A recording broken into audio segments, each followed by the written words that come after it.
আসসালামু আলাইকুম ভিউয়ার্স, সবাইকে রমজান মোবারক। আজকে আমি আপনাদেরকে দেখাবো ইফতারের জন্য কিভাবে মজাদার ডিম পাকোড়া তৈরি করবেন।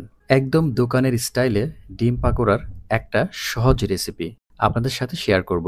তাহলে চলুন শুরু করা যাক। চ্যানেলে নতুন হয়ে থাকলে সাবস্ক্রাইব করে সাথেই থাকবেন।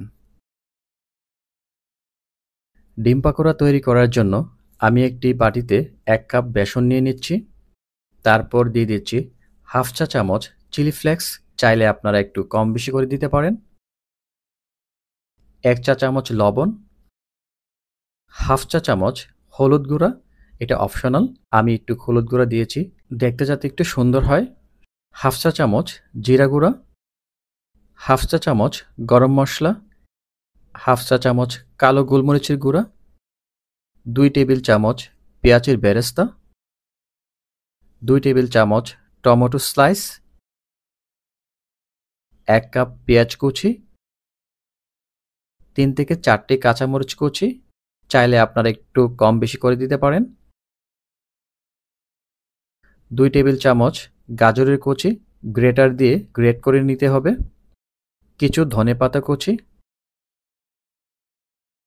এরপর এই সবগুলো মশলা বেসনের সাথে ভালো করে মিক্স করে নিতে হবে।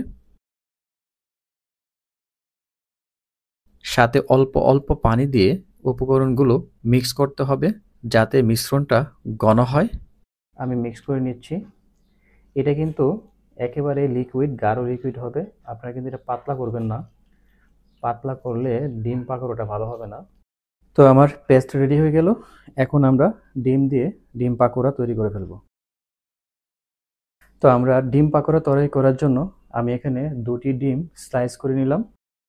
তারপর আমাদের যে বেসনের মিশ্রণটা করা হয়েছিল সেখানে আমি ডিমের একটি স্লাইস দিয়ে ভালো করে বেসনের সাথে মিশ্রণটা লাগিয়ে নিব এবং সাথে সাথে তেলের মধ্যে ভেজে নিব। আমি সবগুলা ডিম পাকোড়া একের পর এক দিয়ে দিচ্ছি ফ্রাই প্যানে। তারপর একটু নেড়েচেড়ে নিতে হবে যাতে পুড়ে না যায়। তো আমার ডিম পাকোড়া ফ্রাই করা হয়ে গেছে। এবার আমি একটি প্লেটে রেখে পরিবেশন করব। আশা করি আজকের ডিম পাকোড়া রেসিপিটি আপনাদের কাছে ভালো লাগবে। বাসায় একবার হলেও এই ডিম পাকোড়া রেসিপিটি ট্রাই করে দেখবেন। যদি ভিডিওটি ভালো লেগে থাকে তাহলে একটি লাইক করে দিবেন এবং চ্যানেলে নতুন হয়ে থাকলে চ্যানেলটি সাবস্ক্রাইব করে সাথেই থাকবেন। সবাইকে রমজান মুবারক। দেখা হবে নেক্সট নতুন ভিডিওতে। সবাই ভালো থাকবেন, সুস্থ থাকবেন। আল্লাহ হাফেজ।